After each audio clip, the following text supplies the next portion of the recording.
Apa betul Nabi Muhammad jarang berdoa selesai sholat wajib? Jangan memahami hadis fi'li.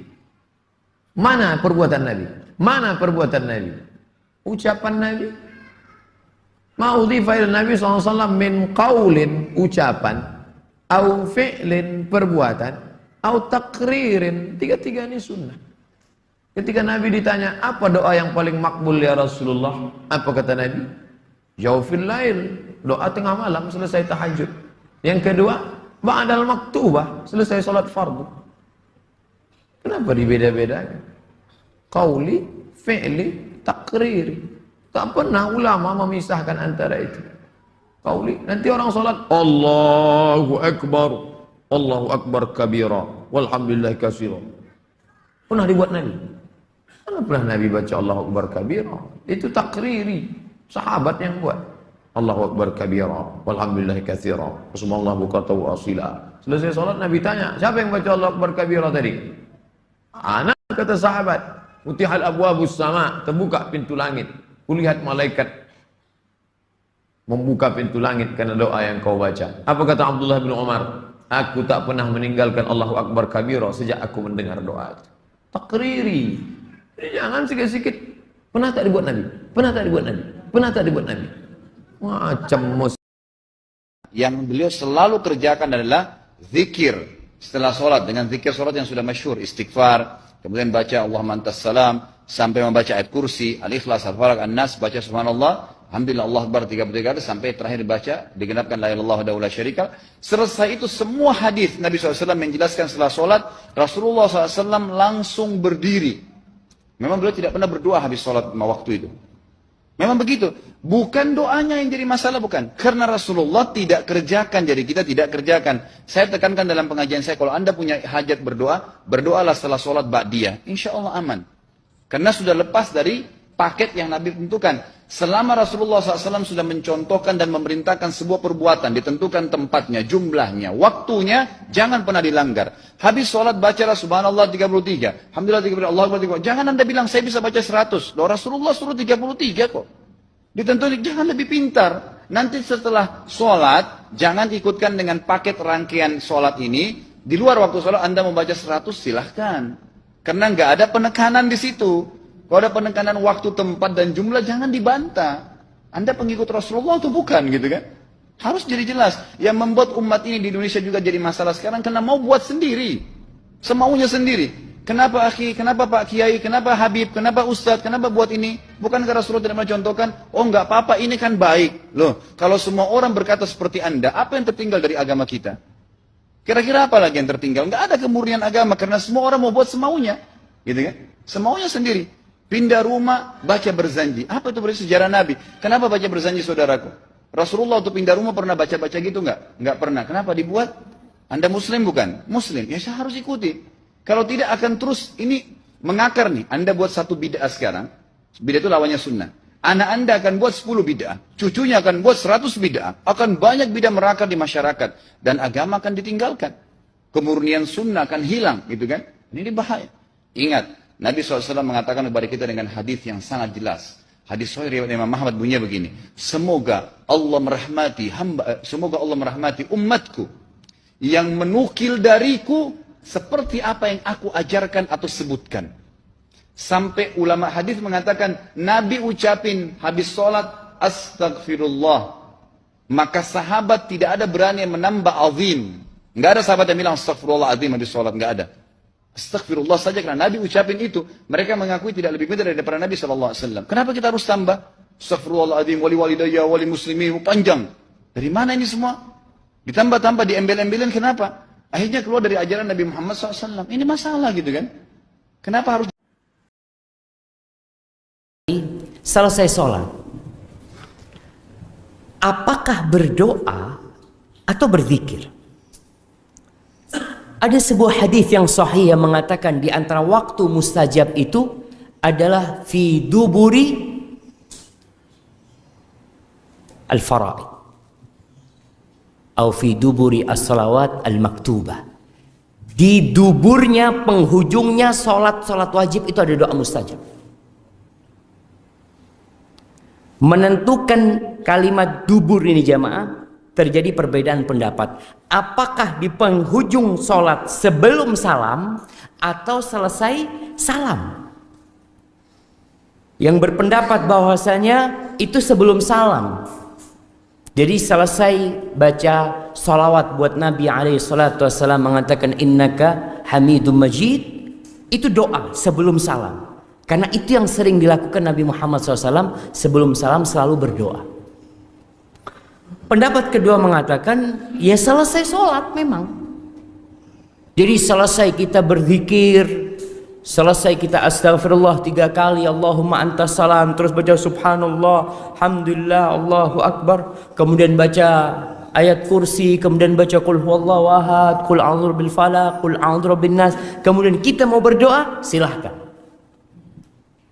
Jadi namun Nabi SAW tidak memimpin doa berjamaah selesai sholat.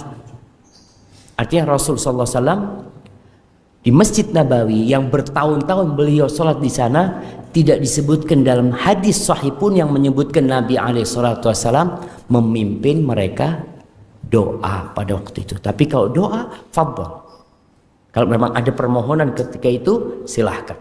Tapi yang lebih utama sebelum salam. Maka Syekh bin Utsaimin rahimahullahu ta'ala mengatakan semua hadis yang berkaitan dengan doa itu sebelum salam, semua hadis yang berkaitan dengan zikir itu selesai salam. Itu makna dubur as-shalah, penghujung salat itu jemaah. Baik. Kalau antum menonton tayangan kami, melihat di YouTube, jangan langsung disimpulkan ya. Jangan langsung disimpulkan. Lihat dulu dalam suasana apa saya mengajar, di mana saya mengajar, dan apa yang ditanyakan kepada saya dalam konteks apa saya menjawab. Karena sering saya juga melihat, memperhatikan, ada kesimpulan-kesimpulan yang tidak tepat. Karena memang tidak paham kalau kita menyampaikannya dalam konteks pengajaran di satu tempat tertentu, dalam konteks jawaban tertentu. Ya? Nah ini sebetulnya pertanyaan tadi tentang terkait apakah setelah salat fardu kemudian boleh mengangkat tangan atau tidak dalam berdoa. Itu asal pertanyaannya. Lalu saya jawab dalam konteks ini. Pertama masalah doanya, kedua masalah mengangkat tangannya. Kita sampaikan bahwa yang pertama dalam keterangan hadis-hadis Nabi SAW, Nabi SAW itu selalu memanfaatkan sholatnya di dalam sholatnya dengan doa, karena sholat sendiri disebut dengan doa. Dari mulai takbir, kemudian iftitah sudah doa, fatihah sudah doa, kemudian rukunya doa, i'tidal doa, sujud doa, duduk di antara dua sujud doa. Bahkan dalam sujudnya memperbanyak doanya. Sehingga karena semakin banyak doa sudah dilakukan dalam sholatnya, setelah sholat itu beliau memperbanyak zikir-zikirnya yang tadi saya sampaikan. Zikir-zikir yang istighfar, kalimat-kalimat yang lain. Sedangkan doanya itu disedikitkan. Disedikitkan ini yang kira-kira belum dibacakan dalam sholatnya tadi. Atau mengomentari kebutuhan yang ada setelah sholat. Makanya saya simpulkan jarang berdoa bukan dimaksudkan tidak pernah berdoa. Tapi sekiranya doa yang belum dibacakan dalam sholat, dibacakan setelah sholat, atau ada kebutuhan yang dimintakan, baru beliau berdoa di situ. Kalau sekiranya tidak ada kebutuhan, maka beliau memaksimalkan dengan zikirnya. Itu yang saya maksudkan. Sedangkan doa-doanya yang simpel, Allahumma antas salam itu doa. Wa ma'ini ala dzikrika wa syukrika wa husni ibadatik, sini dibacakan. Kadang-kadang Nabi berzikir, sahabat sudah berdoa, ada yang begitu. Ada, nanti kita lihat. Materi berikutnya apakah zikir ini, apakah jahar, apakah berjamaah, apakah sendirian, itu materi berikutnya. Tapi yang paling menarik, ketika Nabi berzikir, sahabat ada yang berdoa.